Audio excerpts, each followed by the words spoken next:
Arch. Oh boy.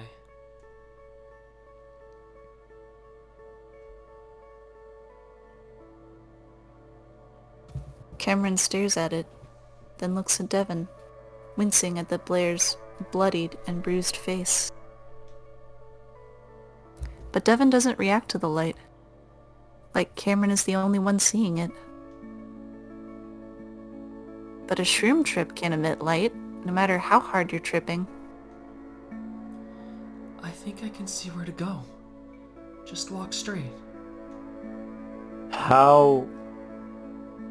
Cameron starts to shake his head, then stops as his neck sends a pang of fiery pain down his back. I don't know, but I can see. Let's just get out of here, please. Cameron tries hard not to look at Brian's crumpled form against the side wall of the hollow, his wide open eyes glinting from the gentle glow. Oh, okay. Just tell me where, okay? And sure enough, as they leave, arch after arch appears, and Cameron is confident they'll lead to the exit. These arches had tortured his mother, but this feels like his mother's.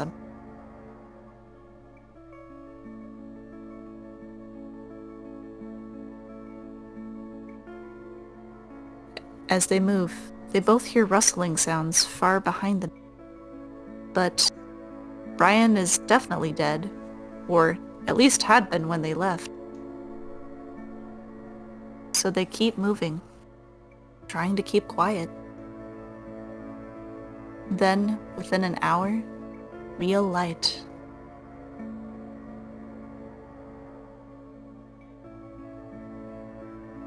Daylight. Devon looks down at Cameron and winces just like Cameron did when he saw Devon's face. God. Honey, we're gonna get you help. We're gonna get better, okay? What about you? Do you feel okay? Cameron's voice is weaker than it was earlier, and Cameron feels Devon quicken his pace. I'm fine. Devon says it sternly, setting his jaw, and Cameron stays quiet. Cameron, I'm sorry. And that's the last time you're saying that to me, okay?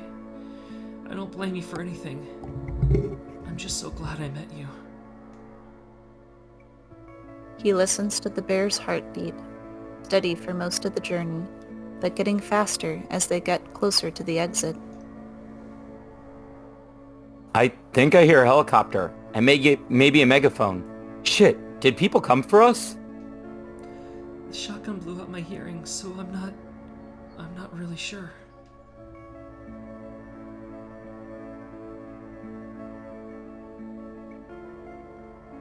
His trip is mostly over, yet these visions are so vivid. Cameron stares at this new arch, and something about it feels different. Oh. Mom, I found it. Huh? Her arch. You're seeing arches? You know how something can happen that's so impactful, it splits your life in two?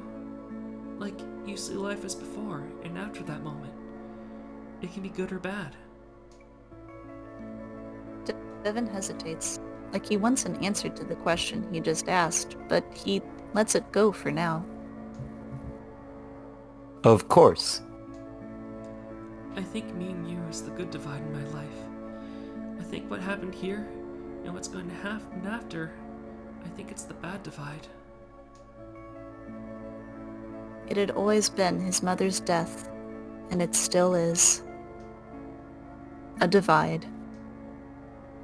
But this time, Cameron realizes he's been deeply affected mentally, and it's not something he can just recover from.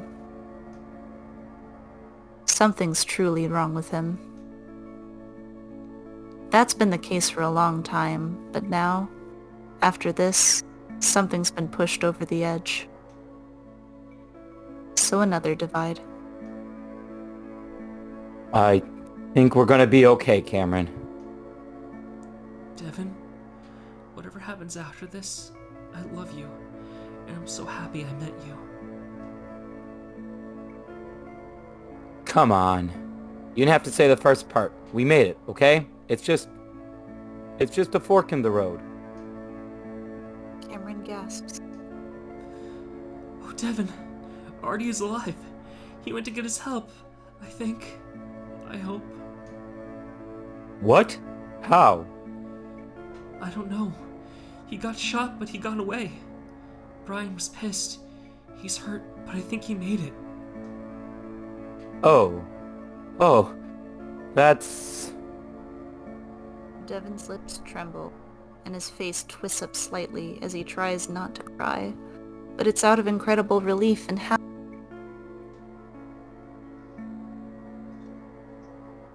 Cameron doesn't tell him how bits of Artie are missing, that he senses. Both because of his waning power and because Artie is too far away. At least that's what he hopes. Cameron stares up at the arch, looking both beautiful and terrible at the same time. Raincoat Monster stands to the side as they pass. And this time, Cameron does think it's his old hallucination. Cardboard and unmoving, just like he's always been. But something about all of this, the way he's seeing things, something has changed. It's not his psychic abilities, because now it's subtle and hardly noticeable again. No. Something else happened, and his mind feels wrong. Looking forward is no longer clear. But as Cameron uses the last of the psilocybin in his system to peer into their future, he becomes afraid by what he sees. So he just turns his muzzle slightly to Devin. Cameron, we are going to make it. Based on what he saw, Cameron isn't sure. Devin will stay. He was able to see that much. But should he? More than anything, they both want to stay together. But if Cameron becomes a burden to Devin, he doesn't know how he can stay.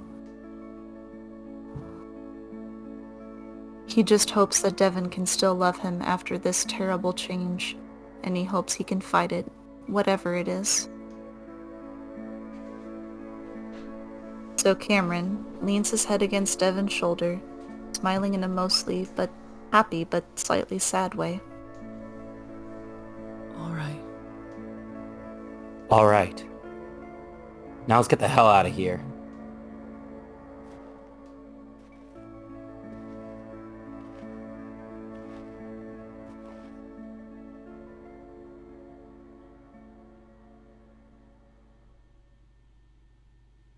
Okay. Woof. Oof. Oh boy. Boy, howdy. Woof indeed. I have a theory? I don't know if this is because he said something about how he was afraid by what he saw in the future. Mm-hmm. And he was wondering how, or hoping that Devin would save him after change. Yeah. And everyone died. I have a feeling that he got possessed.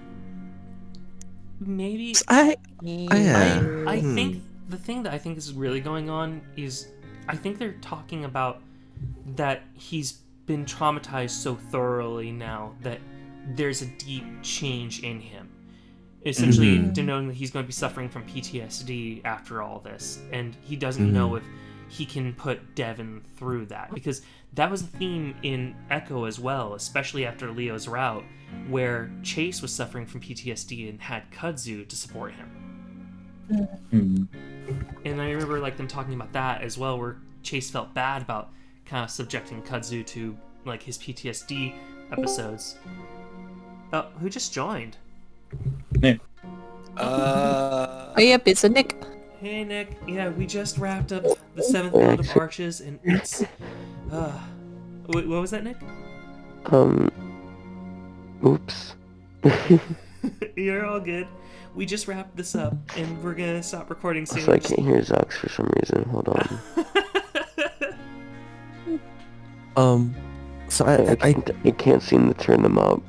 Hooray!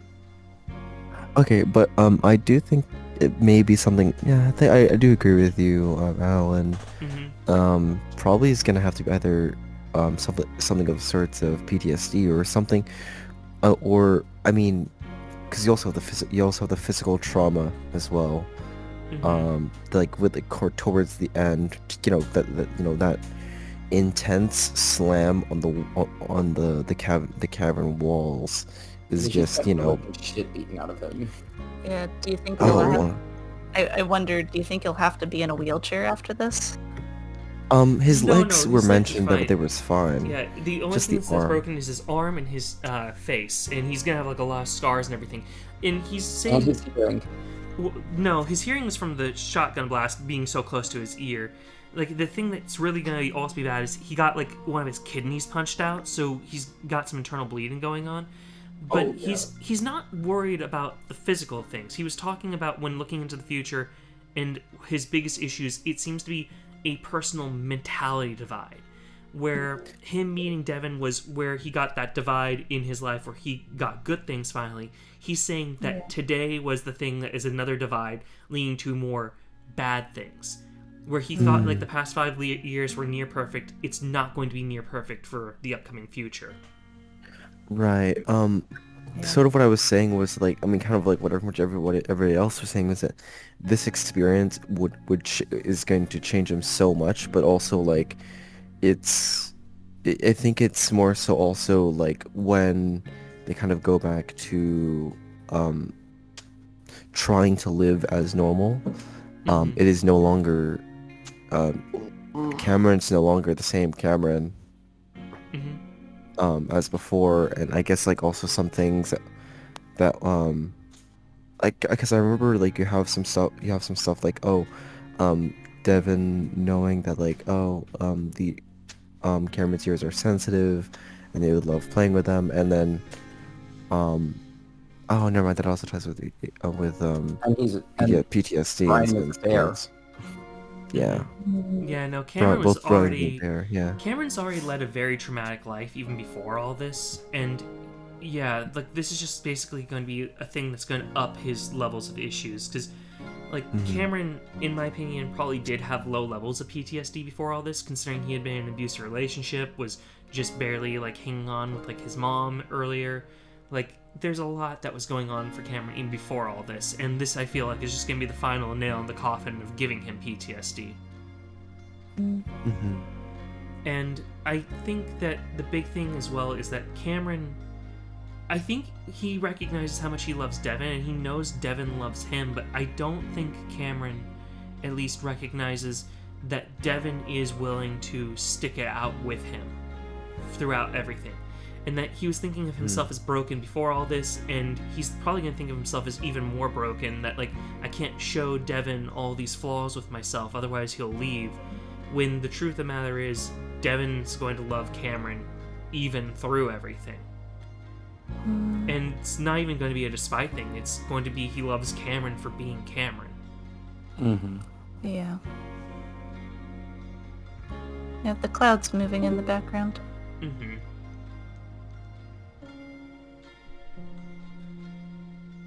I think just seeing this. Also, that was a weird thing with Artie too. Like it's like he sensed Artie, but he doesn't. Well, that's because like they're denoting that Artie's gone through brain damage thanks to the shotgun blast, and so a part of Artie is dead, unfortunately. And the Artie that's alive now cannot ever be the same weed cat that we got to know and have fun with. It's going to be an Artie who's going to go through therapy and like a long road to recover.